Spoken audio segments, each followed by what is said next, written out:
Hello दोस्तों, आज हम बात करेंगे फंडामेंटल एनालिसिस के बारे में। अगर आप स्टॉक मार्केट में इन्वेस्ट करना चाहते हैं तो फंडामेंटल एनालिसिस एक इम्पॉर्टेंट टूल है जो आपको सही डिसीजन लेने में हेल्प करेगा। तो चलिए शुरू करते हैं। फंडामेंटल एनालिसिस एक मेथड है जो किसी भी स्टॉक की इंट्रिंसिक वैल्यू को इवैल्यूएट करने के लिए यूज होती है। इसका मेन गोल ये होता है कि स्टॉक की ट्रू वैल्यू को समझा जा सके और ये पता लगाया जा सके कि स्टॉक अंडर प्राइस है या फिर ओवर प्राइस है। फंडामेंटल एनालिसिस की मदद से हम अंडर प्राइस स्टॉक्स को ढूंढते हैं और उनमें इन्वेस्ट करते हैं। इस एनालिसिस को परफॉर्म करते वक्त आप कंपनी के financial statements, management, industry conditions और इकोनॉमिक फैक्टर्स को स्टडी करते हैं। तो चलिए स्टेप बाय स्टेप देखते हैं कि फंडामेंटल एनालिसिस कैसे किया जाता है। स्टेप 1, कंपनी के फाइनेंशियल स्टेटमेंट्स को एनालाइज करें। सबसे पहले आपको कंपनी के फाइनेंशियल स्टेटमेंट्स देखने होंगे। मान लीजिए आप XYZ कंपनी का एनालिसिस कर रहे हैं। इसके बैलेंस शीट में आप देखेंगे कि कंपनी के पास 500 करोड़ के एसेट्स है और 200 करोड़ की लायबिलिटी है। इसका मतलब कंपनी फाइनेंशियली स्टेबल है। इनकम स्टेटमेंट में अगर कंपनी का रेवेन्यू 100 करोड़ है और नेट प्रॉफिट 10 करोड़ है तो आपको कंपनी की प्रॉफिटेबिलिटी का पता चलता है।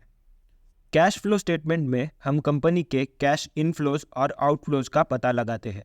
जैसे कि कंपनी का कैश फ्लो फ्रॉम ऑपरेशंस अगर वो 15 करोड़ है तो ये कंपनी की ऑपरेशनल एफिशिएंसी दिखाता है। स्टेप 2, की फाइनेंशियल रेशियोज को कैलकुलेट करें। यहाँ पे आप कुछ की रेशियोज को कैलकुलेट करेंगे, जैसे कि प्राइस टू अर्निंग रेशियो मतलब P ratio, return on equity ROE और डेट टू इक्विटी रेशियो। मान लीजिए कंपनी का करंट स्टॉक प्राइस 200 रुपये है और अर्निंग्स पर शेयर 20 रुपये है, तो पी रेशियो होगा 200 डिवाइडेड बाय 20 यानी 10। अगर इंडस्ट्री एवरेज 15 का है तो XYZ कंपनी का स्टॉक अंडर वैल्यूड समझा जा सकता है। अब रिटर्न ऑन इक्विटी ROE को कैलकुलेट करते हैं। अगर XYZ कंपनी का नेट इनकम 10 करोड़ है और शेयर होल्डर्स इक्विटी 50 करोड़ है तो रिटर्न ऑन इक्विटी ROE होगा 10 करोड़ डिवाइडेड बाय 50 करोड़ यानी 20%। ये कंपनी की प्रॉफिटेबिलिटी को दिखाता है। डेट टू इक्विटी रेशियो भी चेक करना ज़रूरी है। अगर XYZ कंपनी का टोटल डेट 100 करोड़ रुपए है और इक्विटी 200 करोड़ रुपए है तो डेट टू इक्विटी रेशियो होगा 0.5। ये कंपनी की फाइनेंशियल रिस्क को इंडिकेट करता है। स्टेप 3, मैनेजमेंट और कंपनी के बिजनेस मॉडल को इवैल्यूएट करें। यह स्टेप भी काफ़ी इंपॉर्टेंट है।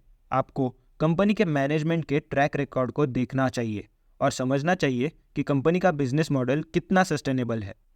फॉर एग्जांपल, XYZ कंपनी के CEO ने 15 साल से टेक इंडस्ट्री में इनोवेशन को लीड किया है, जो कंपनी के लॉन्ग टर्म सक्सेस को बूस्ट करता है।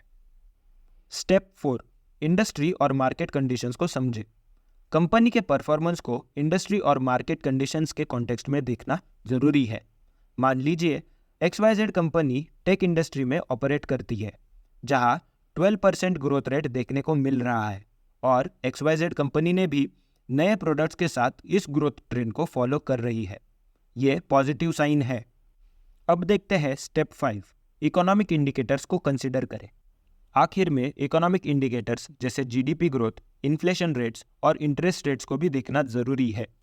मान लीजिए GDP ग्रोथ 7% है और इन्फ्लेशन रेट 2% है।